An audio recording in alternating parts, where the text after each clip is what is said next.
And I was so committed. And I was mad that I got sick because I physically didn't have the energy to do it. And so it was about 2 days past. I was still feeling really weak.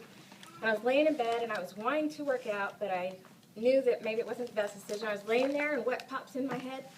Man up! You don't know what, that was from Terry's speech last year.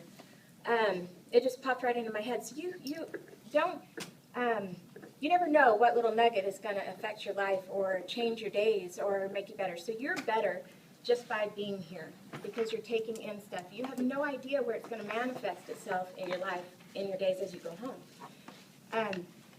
So here's my 4 guideposts. So I learned, I'm going to make it brief right up front. If you don't listen to anything else I say, I wanted you to have these 4 guideposts. And this is how I live my life. This is how I get through everything. This is I had to really stop and think about what are my how-tos.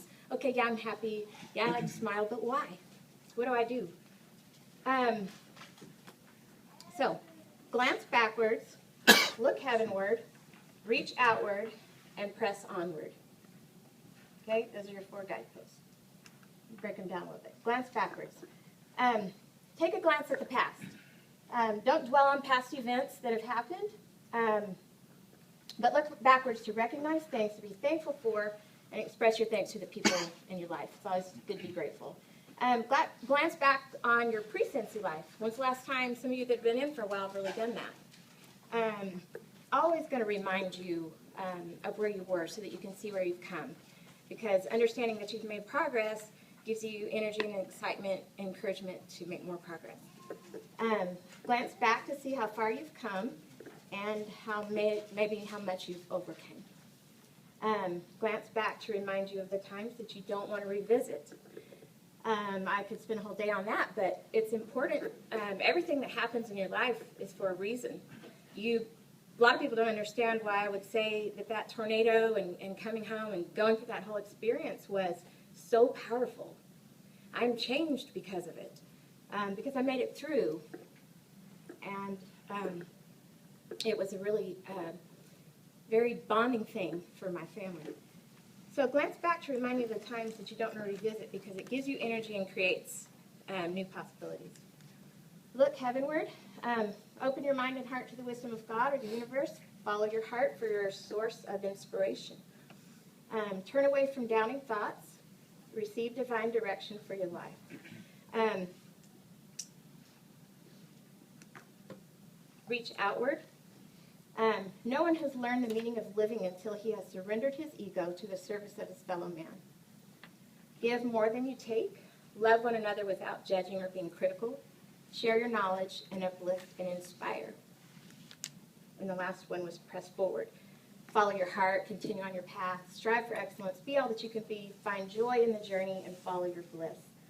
How many of you have come to something and you heard a speaker you really like, they say some really exceptional things, but you hear me like, oh, that's not me. What do? You automatically just shut down. Not me. When I hear numbers and spreadsheets, I'm not a numbers and spreadsheets girl. It used to really overwhelm me. And so I learned, you know what? Find a nugget, find something that they share, what they do, even if that's not your core personality. Find something, like when I saw Melissa's thing at Spring Sprint, I remember sitting there and thinking, holy cow, that's freaking awesome. I never would have thought of that. But it sounded overwhelming. I'm like, whoa, I'm so, I might forget, so how can I really stick to that idea? Because I'll probably forget to do that. But I made an effort to do it. And so the last, when I got home, when I would get calls, I would actually do it. And I'm like, oh, it works. So don't tune me out either, even if you're not, some people think self-improvement and, making yourself better is touchy-feely or heart stuff or all that. Don't tune me out just because that might not be who you think you are.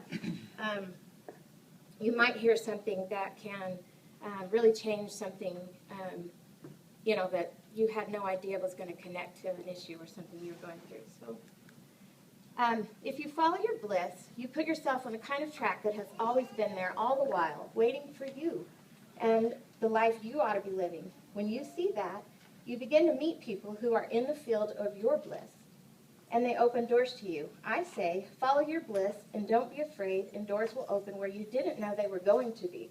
If you follow your bliss, doors will open for you that wouldn't have been open for anyone else. I believe that to be true. I've witnessed it firsthand. So I want to tell you this story. This is a friend of mine. We talk sometimes, but it's been a while.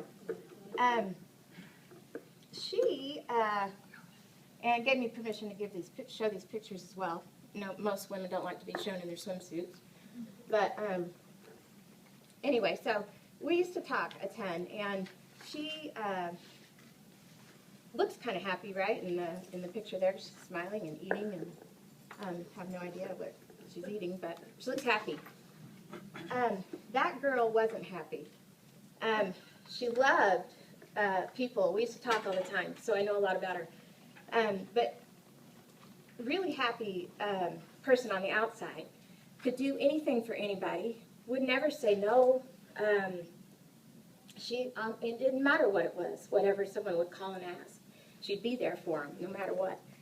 But then she'd go home, and at night, all that would run through her head was she wasn't worth anything. She wasn't valuable. Nobody liked her. She wasn't good enough. And I'll take more water, sorry. So, anyway, so we were friends, and from time to time, I'd hear about what was going on. She had had a lot of loss in her life, which caused, all kind of things. Insecurities. She always worried that she, would lose the other people in her life that meant so much.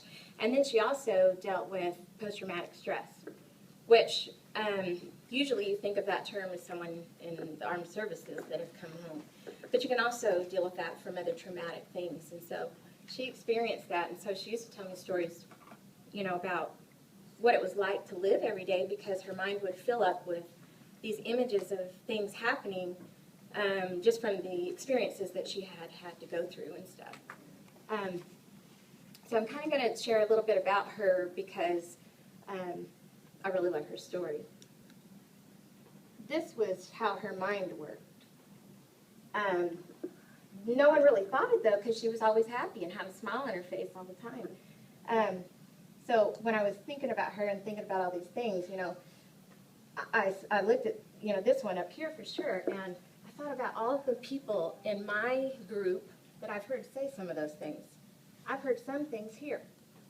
I'm not good enough, or I suck, or that's crap, or, what if I get hurt again? Why is this taking so long? All day long, things fill up in our heads. The subconscious mind, like Becca's been talking about. Life is hard. I have no time. It's never going to work. Nothing is fair. I'm not good at that. Fear, grief, guilt, sadness, depression. All these things, are not, sometimes they just happen from the experiences that you have. So how does someone like this succeed? Do you think it's possible? Yes. I think it's possible for someone that's just constantly spending their days with this in their head. They change their way of thinking. Success begins with your mindset. Don't ever let your mind get the best of you. By changing your mindset and your mind dialogue, you can improve yourself and make weak things become strong. The biggest part of self-improvement and making weak things strong is a mental aspect. And so I'm going to give you some how-tos, how to help with this. Because I promise you, that's one thing I love about Carol is her ability, she gets up here and talks about her boobs. I would feel so uncomfortable doing that. I love her authenticity and her honesty. When I talk about things like, we all do.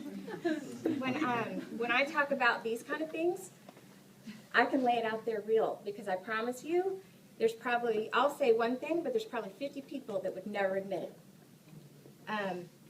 But So I kind of want to talk about some of those things. So I get asked all the time, a lot, often, how do you stay so dang happy and positive all the time?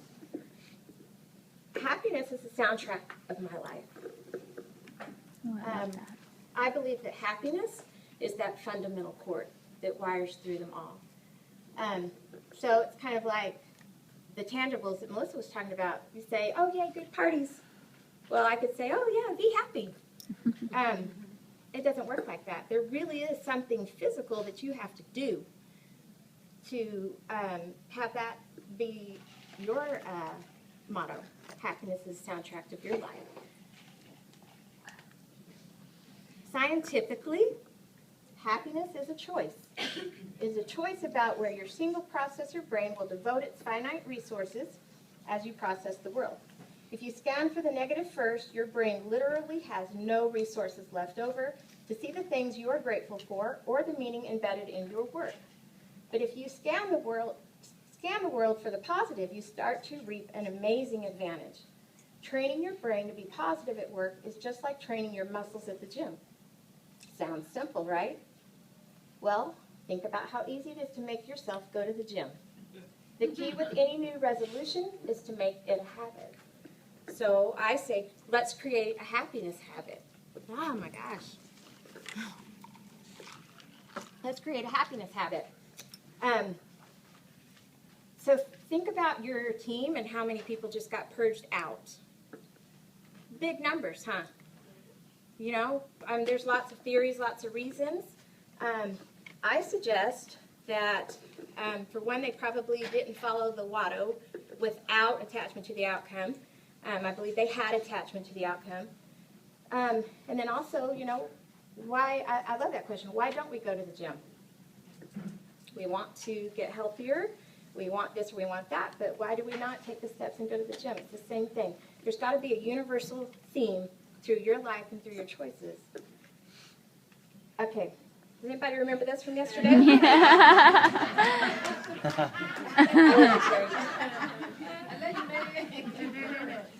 I'm up in a few minutes. I think there's a purpose this behind awesome. this. Was a huge aha for me.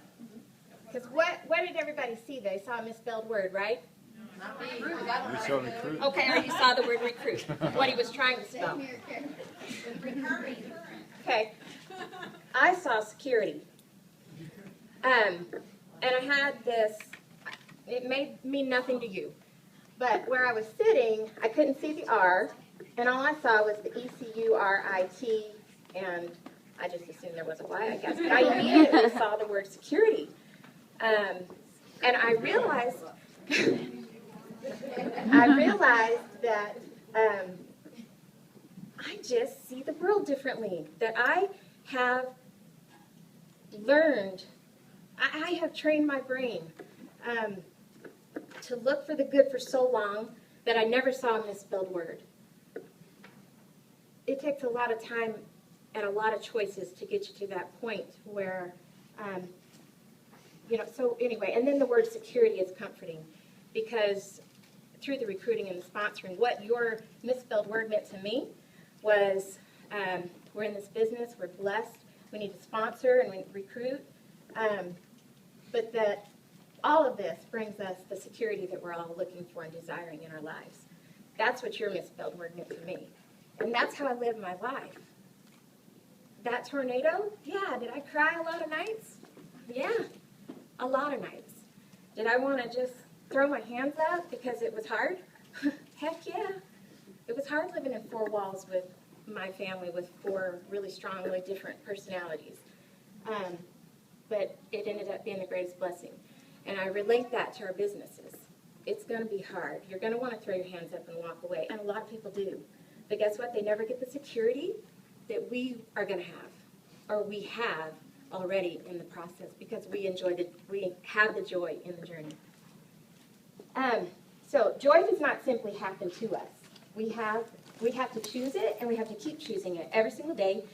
Every single time you get in line, and it's a really long line, but you have somewhere to be, you have to choose how you want to be in that.